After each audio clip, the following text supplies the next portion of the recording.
In this episode of Hot Hardware's 2.5 Geeks, we'll have Dell's XPS 17, a fabulous new notebook, Intel's Lakefield, the lake in the field, or something like that, benchmarking our robot overlords as well. Next.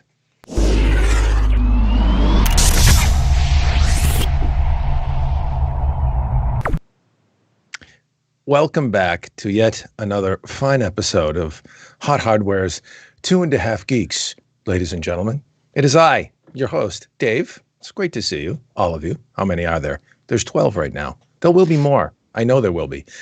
And Marco's here. How you doing there, fella? I made it. Proverbial skin in your teeth this time. Exactly. Jeez. And Chris is here, the man and behind the curtain, the knobs, the dials, behind the beard as well. Look at that thing. That is you have a frock on your chin, my friend.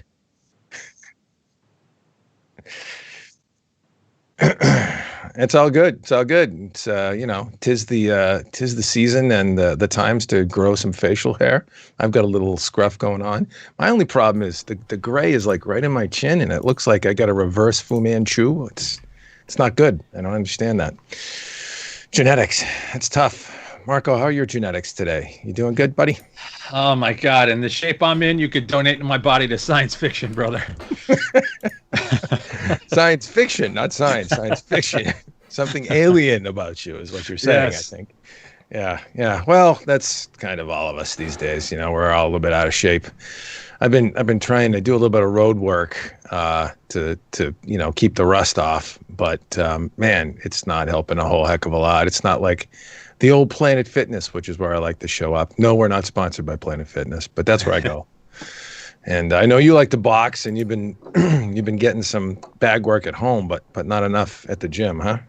Yeah, man, I can't wait. Gym's open up next week here in Connecticut. I cannot wait to get back to the gym, get back into a routine, start eating right again. You know, the 3 pizzas at 10 o'clock at night is probably not ideal, but it happens. Probably not. It's not like carrot sticks, so I'm told. You gonna work out with a face mask on, or? Hell no.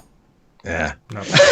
I know, man, but the whole sweating and puffing and grunting and not, I'm a little nervous with that. I want to go back to the gym too, but I'd much rather get it and have antibodies than not, to be perfectly honest. So I will take my chances. I will be careful. I will wipe everything down. I will clean everything. I'll shower before and after. I'll wash my clothes.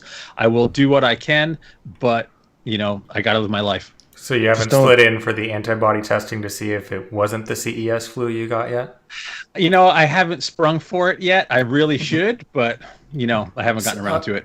I mean, if you check with your insurance, some insurances are covering it, even the post, the antibody, whatever you want to call it, test. Yeah, I haven't looked into it. All right. Well, we'll do the best we can. Just don't leave this rock, okay? Just stay on the rock. We'll be good. I'm not going anywhere. Yeah, because then I'll be screwed. Then I'll be really screwed. Let's dive into the headlines, something cheery about rather than leaving the rock or passing away, shall we? Let's talk about some pretty cool stuff that's going on these days in the land of mobile. And we also already have some questions in the chat, which we will get to. Andy Droid, wow. I wonder. I like that username. He left a question on the Twitter post. So I don't know if one of you guys can pull that up. We'll have to get to that as well. Yeah, I'm on it. Okay, cool. So new format here, folks. We are keeping it a little bit more crisp, a little crisper, to like 45 minutes max kind of segments. Maybe we'll stay even closer to half hour if we're lucky. We'll see. And we are very intent on taking your questions. So fire away in the chat. We'd love to chat with you and exchange in some real-time sort of way, short of the proverbial Zoom. But let's talk about something in the land of mobile first. Before we get, I think the star of the show is going to be Dell's XPS 17. But let's leave the best for last. You got to tease. I'm going to tease. Yeah, I am. Let's talk about Intel Lakefield real quick, because that was a pretty impressive announcement today. We heard about this technology about a year ago, right, Marco? Maybe a little over a year ago. And CES 2019, to be exact. And it is a 3D stacked chip technology that Intel has developed through silicon vias or connections. And so, multiple layers of different technologies stacked on a chip, from CPU to RAM to, even controller logic, Southbridge controller functionality logic. And they have also announced that there are 2 new platforms out in the market that will employ it first. And we're talking thin and ultralight notebooks, Samsung's Galaxy Book S and Lenovo's ThinkPad X1 Fold, which we actually fired up and was powered by Lakefield, although they left that processor name unnamed at the time, was running at CES. We actually played with it. Marco, you did. Thoughts on Lakefield and its potential impact in the market and its direct competition and all that good stuff? You wanna chew on that a little bit there, buddy? Yeah, sure. So, Lakefield's really interesting, right? If you were to look back at Intel's low power processors, the traditional Atom series processors, some of the lower end Celerons and Pentiums, lots of folks are not too enamored by the performance of those cores. But what Lakefield does different, so you have those 4 Tremont low power cores paired to that single Sunny Cove 10 nanometer core. And what lots of folks don't realize is single thread performance is still huge in terms of the experience on Windows. So what Intel has done here is taken 4 really low power cores and one of their latest cutting edge single cores that's high performance, and sort of balanced the whole design in this low power package. It's only 7 watts, the typical TDP. I believe it can turbo up to 9.5 watts in some configurations. And you have a little tiny chip that's 12 millimeters by 12 millimeters by 1 millimeter with on-package memory. So you have this really tiny motherboard with this real low power chip. I think it's even something like 2.5 milliwatts or 25 milliwatts in standby, 2.5 milliwatts in standby. So super low power when it's in standby. And what you'll have is a chip that's, I'm guessing because we haven't benchmarked it, but how it should perform is, a really strong single thread performer in Windows, which is important for the experience, with the ability to offer really long battery life and super long standbys. So in terms of battling ARM in those low power, ultra portable devices, it's probably going to be a really strong contender. I can't wait to actually, test it out officially. Yeah, I'm excited about it as well. And you hit the nail on the head with that last comparison. This is definitely Intel's move to stave off, to fend off Qualcomm and ARM-based light, power-efficient processors for ultralight machines. And yeah, it's exciting looking stuff from a standpoint of its potential. When you talk about, sure, you've got 4 meg of L2 cache, but you've got, I think are there 4 and 8 gig DDR4X memory configurations, or is it just 4 gig? Yeah, 4 and 8 gig. On chip, so resident on chip. Now, obviously, you're still going over a low power DDR4 interface there. So you're still talking over a DDR memory controller and interface. But the latency should be slightly better too, because it's more localized. It's not across in a DIMM slot or a SODIMM slot. And so some real potential for, as you noted, very responsive, in bursty workloads that these ultralights are, tasked with providing performance for. They're not content creation machines. You're not going to, you probably could, but you're not going to want to crunch, high def video on this thing. You certainly can capture, I would imagine, in some cases where a camera is equipped. I think capturing is definitely a possibility. But anyways, yeah, interesting stuff. Also, Gen 11 graphics on board. It seems like they're scaled back in a couple of configs from a clock speed standpoint. But I think it was 48 execution units. Was that the full fat one? Yeah, actually, the 64 is the full fat one. Yeah. So Core i5's got 64, which is full up Ice Lake graphics core, correct? Yeah. Essentially, yeah. Yeah. So, we're talking about the Sunny Cove and the Sunny Cove architecture with Gen 11 graphics. So that's in Ice Lake now. That's, shipping in notebooks. So you have potential for pretty stout, graphics throughput as well, for an ultralight. Yep, and we have a question from Juan. How's it going to perform in multi-core? Like, that's a tough question to answer because we haven't tested it. But if you were to take one of those low power quad core Atom based machines and benchmark it today, you might look at the numbers and go, oh geez, multi-core doesn't look good. But what's different on Lakefield is much higher clocks, much higher boost clocks, and that much faster memory is likely not only going to offer lower latency but more bandwidth than any of these current platforms. Plus leading edge IO, and that Sunny Cove core is like the wild card. So I'm assuming all 5 cores can be hit at the same time. Yeah. And now how the balancing act is handled with one core that's going to offer way more performance, I'm not sure. So there's sort of a wild card here that we have to play with to understand. But I'm going to hazard a guess. If you have Samsung, Lenovo, and I know it wasn't officially announced, the Microsoft Duo is likely using some version of this chip. If you have Microsoft, Lenovo, and Samsung already on board a year out in advance, I'm going to assume things look pretty good. So all we can say is, we look forward to testing it out. That Samsung Galaxy Book S is supposed to be available this month. So maybe we can score one and, give you some real numbers.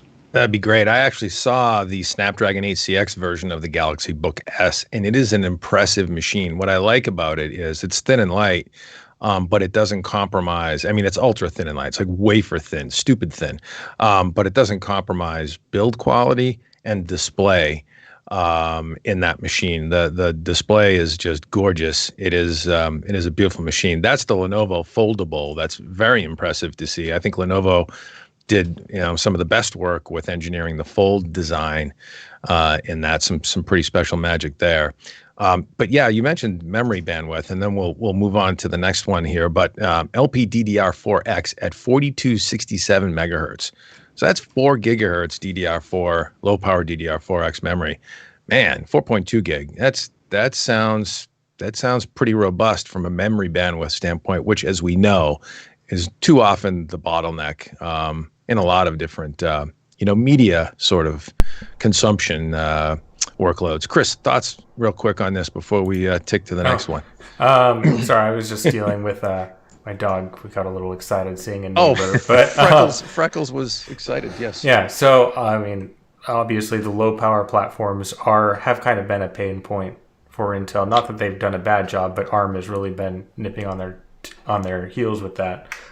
So I really like the look of this. I mean, we've seen the big little setup strategy for ARM do really well in mobile. So I don't see why we'd be too much difference here. Obviously, there's going to be differences between ARM and x86 that are still going to make a difference. But I think it's a very interesting strategy to see Intel taking now. And with so much packed into the SoC, that should be very interesting. It seems like somebody was really thinking that, Intel was really doing their homework hard on how to bring balanced performance to this platform, this type of platform where perhaps, their Y series product hasn't really offered enough punch in days gone by. This seems like they really thought out of the box with that high performance core to offer the single threaded performance, the system response times. We'll have to see how it shapes up. But yeah, cool stuff. They won't have, in comparison and competitively versus Snapdragon, Windows on ARM, it's a tough slog right now. We're still trying to get critical mass with native apps. So they'll have full x86 Windows compatibility at their benefit there for sure. So that's another one. Be interesting to watch. Any other questions there on this before we move on? Are you going to test the new HP Omen 15 and AMD version? I hope so, Juan. We will. We'll take a look at that. That's one that we should get our eye on for sure. We did get briefed on that. Good looking machine. All right, let's move on to one more thing mobile, and then we'll finish up strong on the Dell XPS 17 and spend some quality time on that. So stick around. Marco and I rolled up our sleeves on something that we found important to explore because it's new. It's very new, and it's something that's becoming more critical in your everyday computing experience on your handset, on your smartphone, and that's AI performance.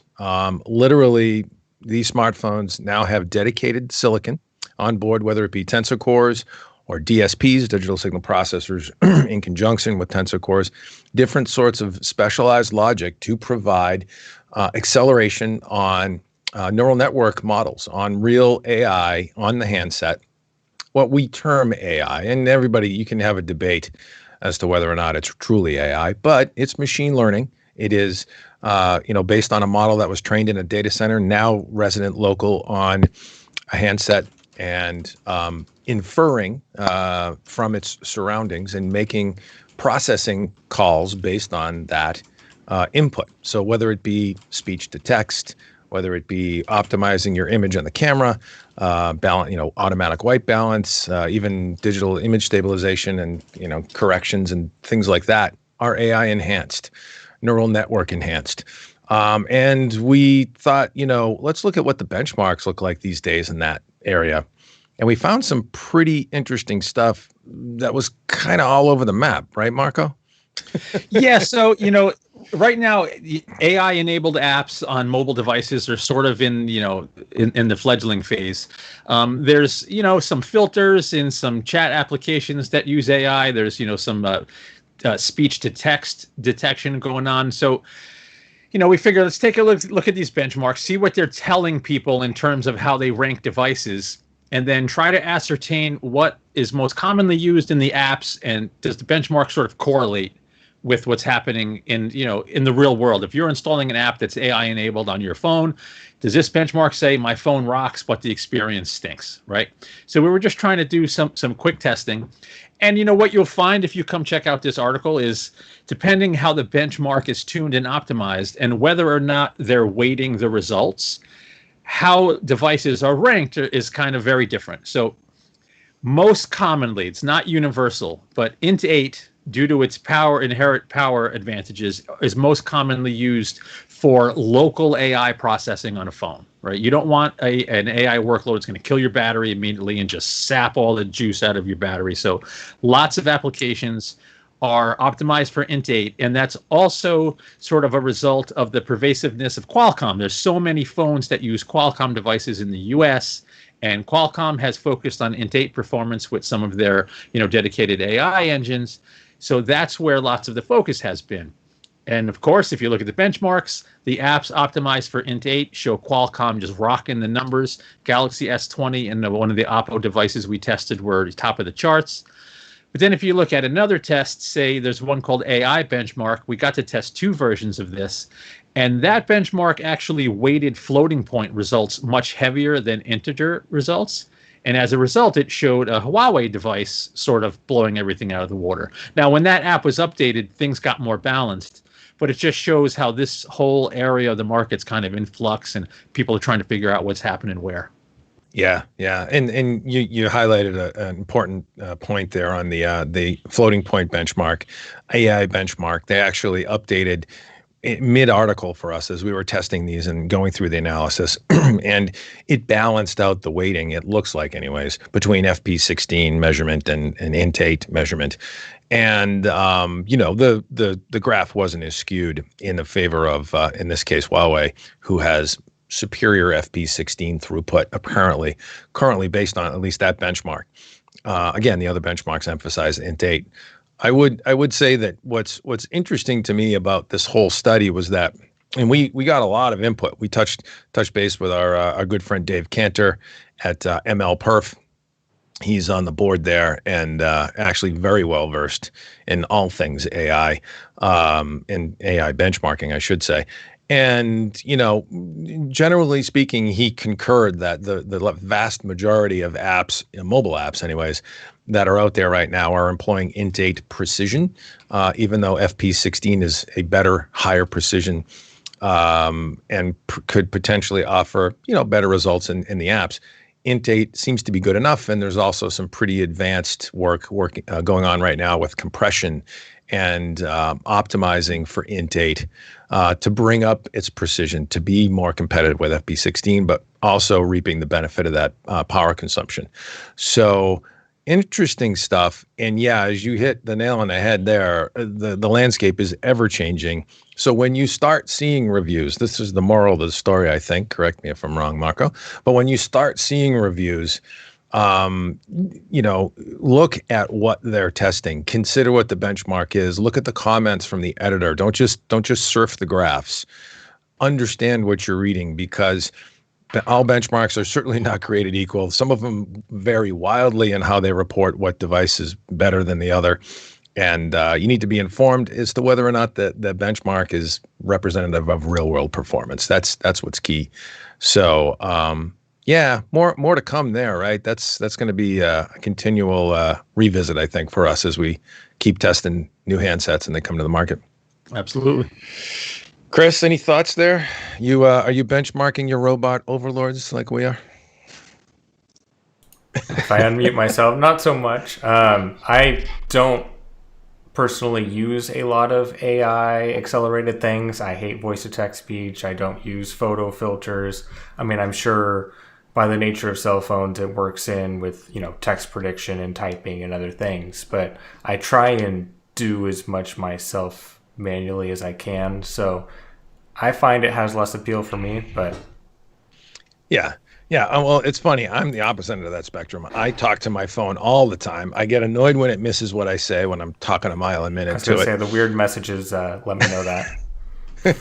Exactly. When I say things like "pack my cab and have it," and it doesn't understand. I'm like, what's up with that? But nothing will send me into a rage faster than trying to use voice dictation while driving, because my phone, every phone I've used from Pixel, LG, Motorola, whatever, just doesn't get it right, and so then I end up infuriated behind the wheel.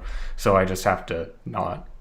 What's interesting there, you should check it out more recently. What's interesting there is that it does vary greatly between handsets, and Marco and I, determined, especially in this benchmarking, that not every handset, even with the same chipset, employs the same NN, the neural network model, the same way. It may not have the same libraries. It may not have the same driver updates applied to its OS image that allows it to make optimal use of the most current NN neural network model. So yeah, phones even with the same chipset, phones can perform differently for things like speech to text. And I've found that actually OnePlus does a pretty good job with that, and Google Pixels do a pretty good job with that.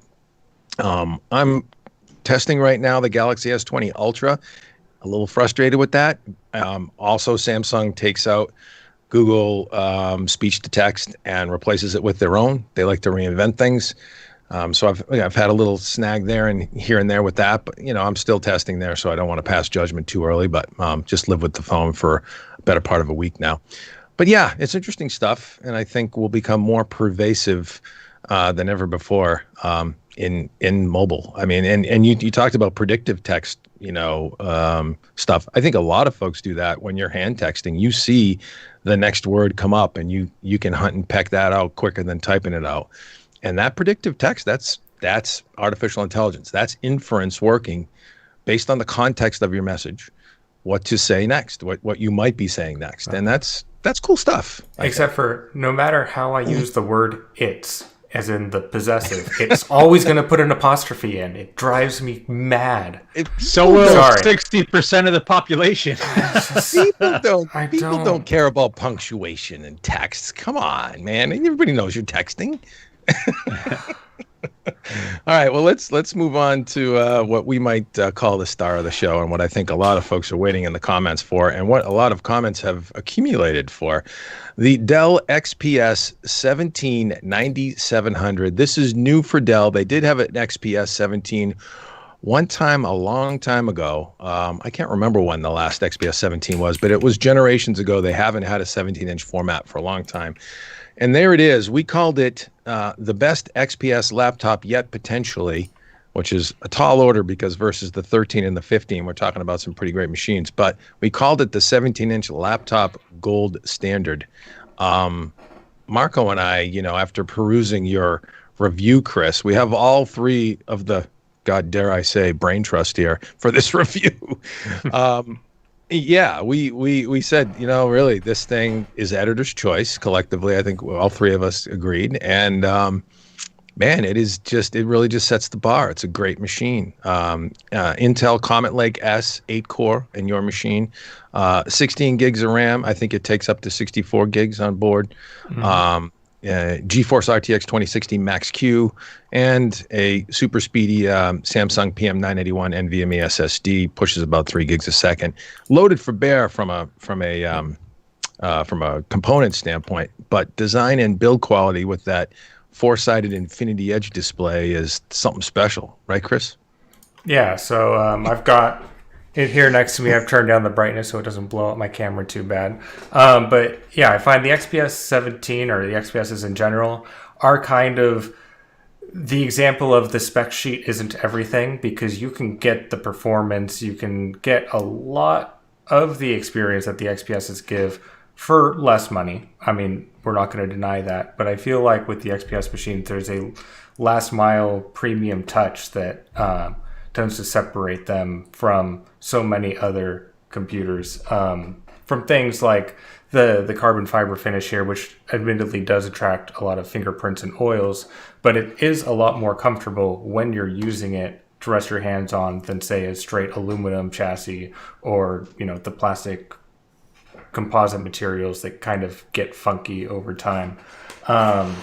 And in this case, with the new XPS 17, I mean, I guess I'll bring it up again, just the screen and how much you get of it in such a small system is very impressive. I mean, I've also got MacBooks behind me, and they also have thinner bezels on them, but they're not this thin. So your screen to body ratio is just insane on this. I also like that it has the 4 Thunderbolt 3 ports, 2 on each side, so your connectivity is there. They're all equally fully featured, so it doesn't matter what you plug into where, it's just going to work. So if kind of settles the debate of, do I put the power cable on the left side or the right side, because you can just choose.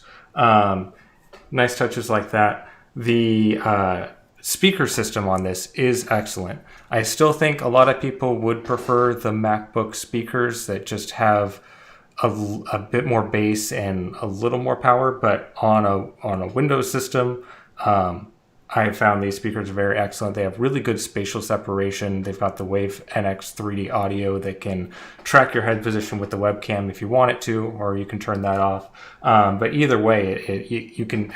It seems like the sound is coming from somewhere above the keyboard, not in, and it's just kind of an experience you have to see in person.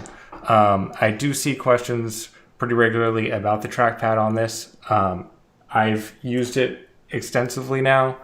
I haven't had any issues with it. It tracks really well. It clicks. I've seen trackpad issues with other older XPS machines, and I'm not seeing the same thing here. It is a whole new design. It's a much larger trackpad than the previous versions had. So I'm not going to conclusively say that there's not issues, because I have a sample size of 1, but I'm optimistic. Other than that, it's just been a real pleasure to use. I know we also had some questions about the thermal performance of it, and we actually did include that in our review, and I'll bring it up here in just a moment. So what I did was a quick and dirty take a shot on the left of it at idle.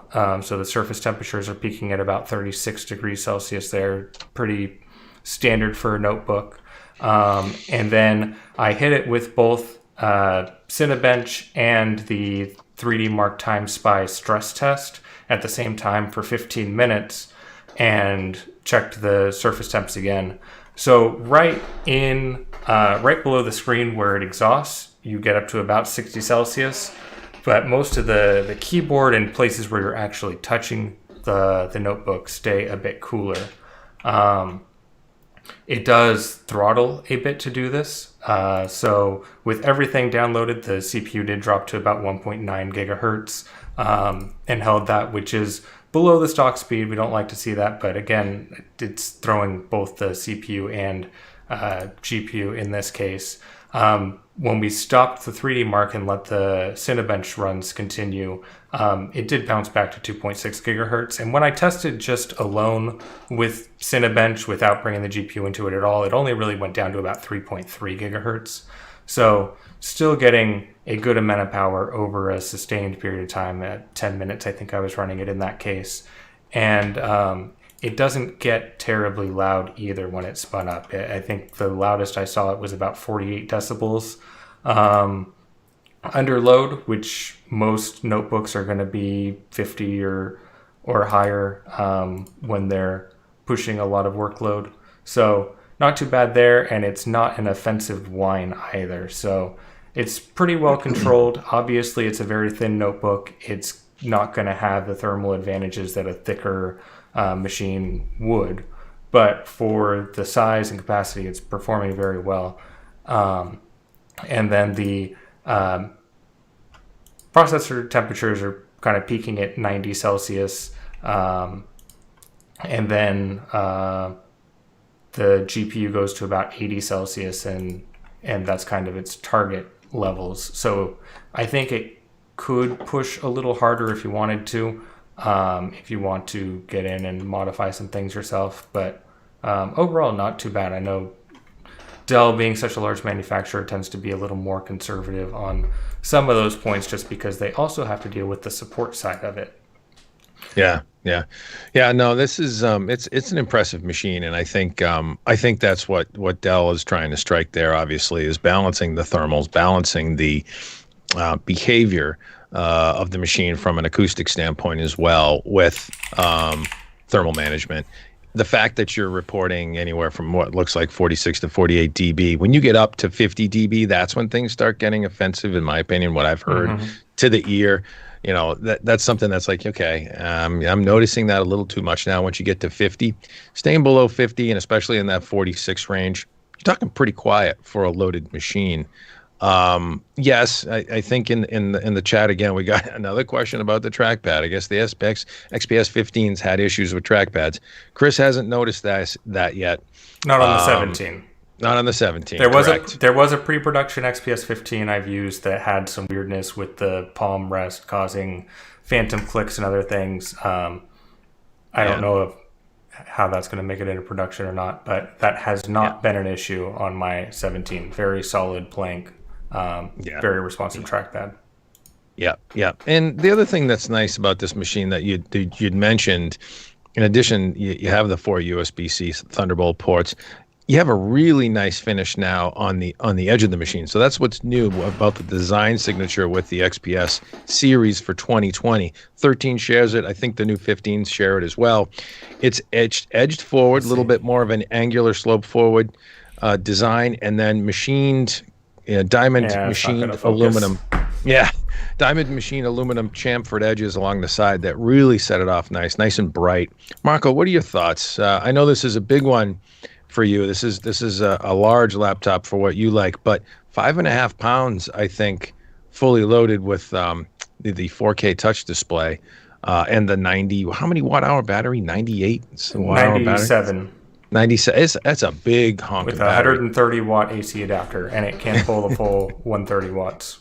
Yeah. So, Marco, thoughts, and then we'll go to completely to the Q&A. Yeah, so I dig the machine. I was actually thinking about it just earlier today as we were planning out the podcast, and I feel like Dell made this machine for like older enthusiasts like me. Now, it is too big for me. I like the 13-inch size, but back in the day, if I was buying a laptop, it needed a discrete GPU, it needed to be small, and needed to be fast. And to get all three of those things, you kind of have to look at gaming notebooks now, if you want something really nice with a discrete GPU. But Dell now, addresses it with a really sleek machine. And although, they're calling it XPS 17, but that extra diagonal, length on the display came from kind of making it vertically taller. So you have, more vertical pixels. So it's barely bigger than a 15-inch. I think really Chris, is. what is it, like a half-inch, 3/4 of an inch bigger than the 15? It's and the original right XPS about. 15. So here I've got the picture. On top is the XPS 15, and below that is the 17. So really not much larger. Right. So like I can see a lot of people liking this machine. It's not that big. It's super fast. Really good looking design language, in my opinion. So yeah, I mean, it carries a premium. No way, there's no denying it carries a premium. But yeah, it's just a really good looking machine. Yeah. Yeah. And to the questions about how far the hinge goes, it's about 160 degrees, thereabouts. So Yeah, not full getting a swing, 180 hinge, unfortunately. Yeah. Yeah. That's a pretty wide swing, though. So that's like, again, what I always sort of judge, and I've mentioned this before in previous podcasts, I judge counter height. So if you put that thing on your kitchen counter and stand over it, can you swing that up open enough so that it's pointing up and you have enough swing to point it up optimally at you? And I think that's a pretty wide swing. What other questions do we have in the chat, Marco? Have you been keeping track? You want me to just run through a couple of them quick? Yeah, so we run. have a few questions asking why there's no i9 at launch. I don't know what I can disclose, but I'm fairly certain this is an issue with Intel and not Dell. There will be an i9 version, but I think there's some question with certain i9s. I think I have to leave it at that. There will be an i9 version. We can give it a little bit more clarity rather than saying there's an issue. I think it's a model naming kind of thing, maybe something like that. I'm not sure if that's something we are allowed to discuss publicly. So I'm not sure. Yeah. Okay. So Getting us there in will trouble. be an i9. But it's not an issue. Yeah, I wish I can give you a better answer. Now, Andy Droid, I'm assuming, Andy, that you're Rob Mack on Twitter. I see you are having a support issue with Dell. It's not specific to this XPS 17, but since we have direct contact with Dell, if you want to shoot me an email, I'll see if there's anybody I can get you in contact with. I can't promise you anything, but I know how frustrating stuff like that can be. So if we can help, we'll certainly try. So my email, it's marco@hothardware.com. Just shoot me a note, and we'll see what we can do for you there. And then also going through this list, there's a couple of people calling out Dell's audio performance and DPC latency. Chris, is there any chance that machine has enough battery life and it's connected to the web for you to download Latency Mon right now and run it while I'm chatting? Let me take a look. So just There to you give go. to give other folks background on this, lots of like guys that use their notebooks for DJing or do any sort of content creation using apps like Ableton and stuff like that have had issues on Dell notebooks with latency issues. Now the DPC latency, I have to remember, it's what the hell does that stand for? It's the deferred procedure call. It's like a Windows issue on how it sort of handles bouncing through different drivers. And if there's excessive latency, you get crackles in audio, just weird audio issues.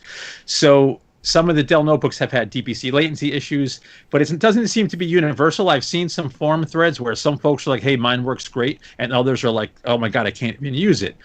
So we don't have sort of a clear answer to give you. I do know that Dell is aware of this, and it's not something they're taking lightly because they have a much stronger creator focus on some of the machines now. Yeah.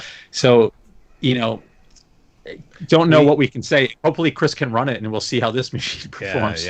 Yeah. I can back you up on that to say that Dell is wholly focused on that lately, or more so focused on that. Not wholly, that was a bad word. More so focused on that as of late. We test a lot of notebooks here, and we've been looking at Latency Mon ourselves, so familiar with that app, and there is some focus on. Hopefully Chris can pull a number. Yeah, no, I just did something I haven't done in years because I'm rushing, and that is download third-party software that wasn't what I wanted. So that's embarrassing. So there's someone in the chat, I'm not sure how to pronounce his name, EHDYN. Can you tell us what app you're running? Because I think there's something called like Seranto DJ that works well, and there's something that doesn't. You're going Let us know deep. what you're using. I just don't remember what I read, and this is not what I dive into all the time. So I'm kind of half-assing, but if we can resolve this, it'd be great. Help people, live. Yeah. Levy Rodriguez says, how much poorer, I think is what he's saying, will the i9 be compared to the i7 8-core? I don't know if we can hazard some sort of response to that, but I think with i9, are we talking about? I mean, i7 8-core with i9, you're talking about a little extra headroom and clock speed. In a thin and light notebook like this, I'm not so sure what the benefit is, what the realized ROI is for an i9 in this form factor. What do you think, Marco? Or Chris, I guess. Yeah, you got the thermals too.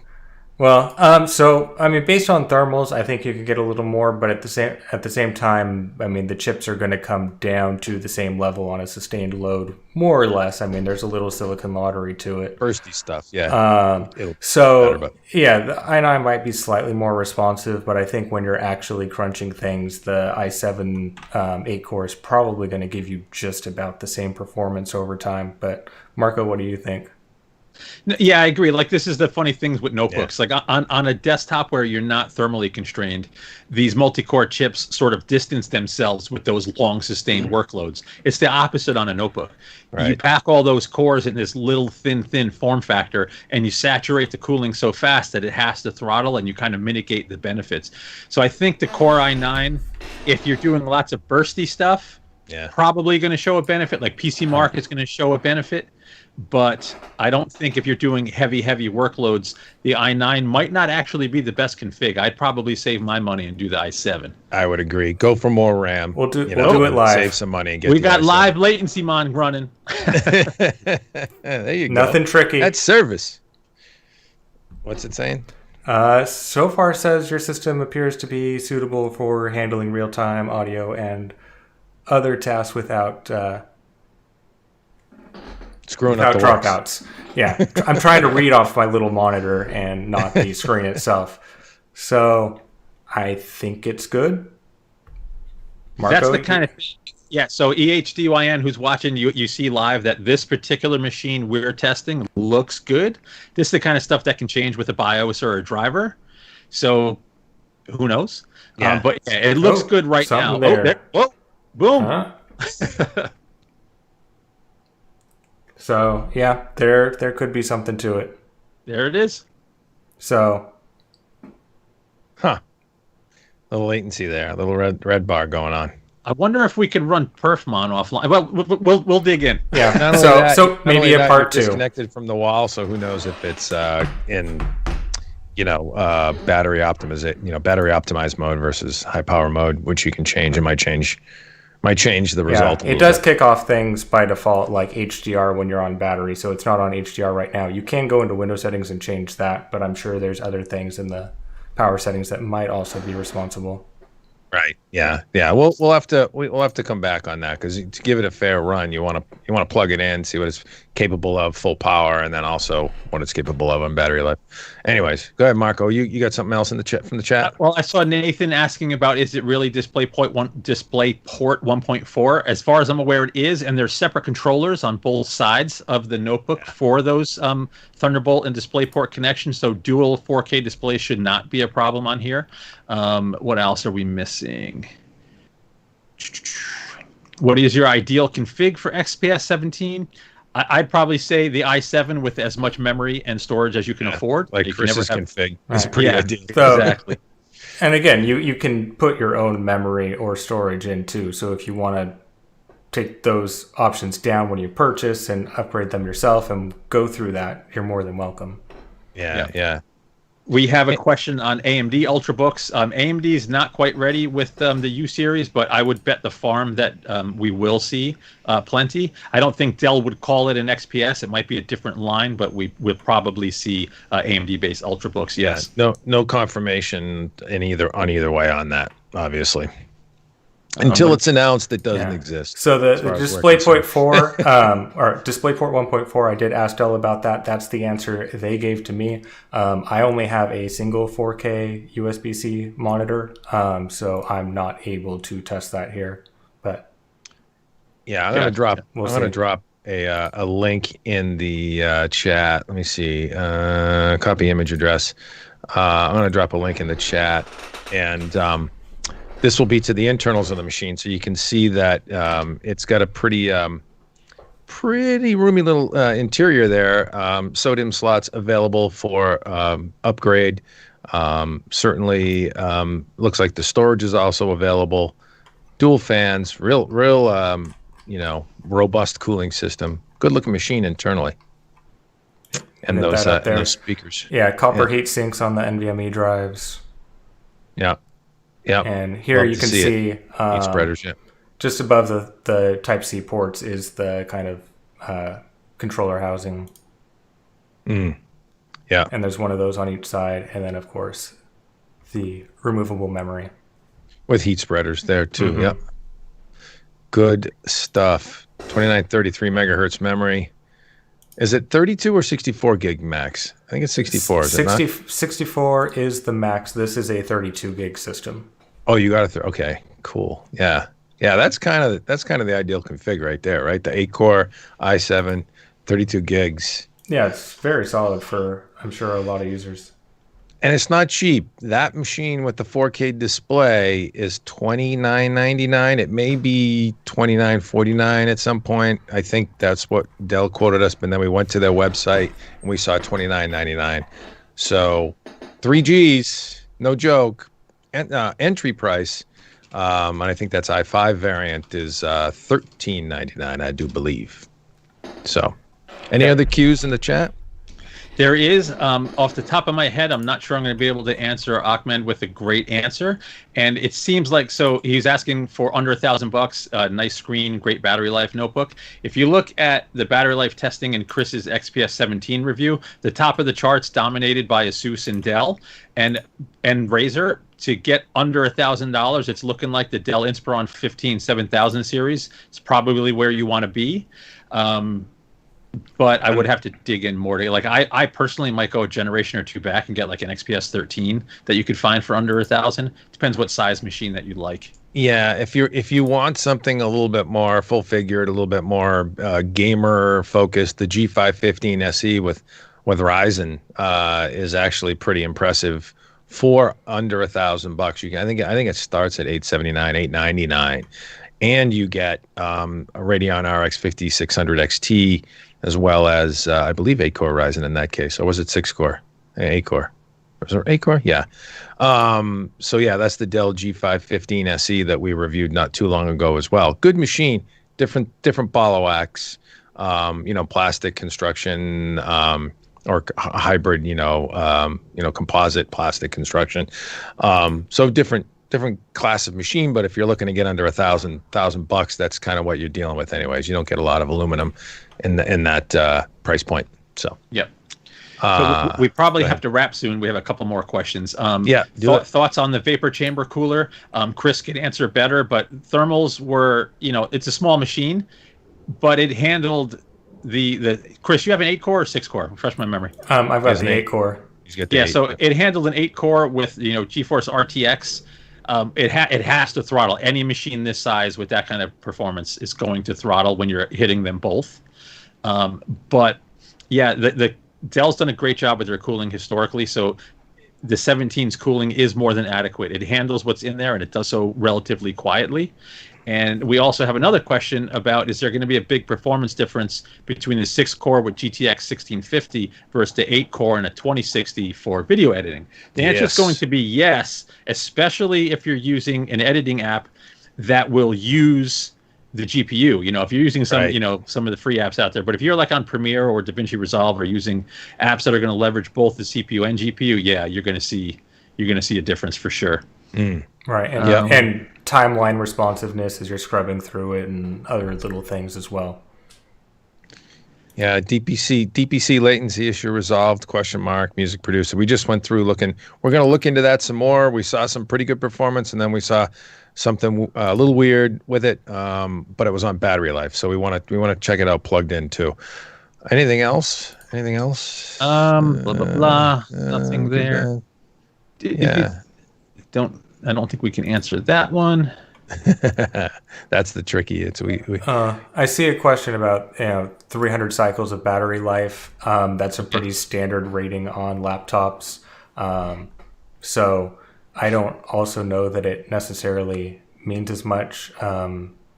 Battery tech has gotten better over the years, and still we're at that 300 cycle rating. So I'm not sure what that really means for it, to be honest, and without running it over 300 times and seeing what happens. Which kind of beyond the scope of what we're doing for this, unfortunately. Yeah. I think that about covers it. I'll drop the link in the chat one more time to the full review. Check out the full review. Chris poured over it in painstaking details, from thermal performance, measurements, as well as the FLIR gun to show you, how it's reacting under load, and of course copious benchmarks, including a few game benchmarks, AAA titles. That was the other thing that was impressive to me. You're talking about a 5.5 pound machine that's really ultrabook class, in terms of it's just a premium thin and light machine that's svelte, and but you can game on this thing like nobody's business, 60 frames per second, and 1080p. I think it was Tomb Raider DX12. Good stuff. No problem. So really impressive stuff from Dell. They wowed us. They scored an editor's choice. Congrats to the folks at Dell. And stop by the site, HotHardware.com, for the full review. Right, fellas? Yeah, man. And I think with that, we'll wrap it up. Stick around to the site at HotHardware.com. In the days ahead, we will be announcing a giveaway. We try and do them quite often, almost every month if we can get to it, if we can get the partners lined up. We have a gaming rig to give away next. It will be a killer gaming rig. We have one on the horizon. We actually have two on the horizon.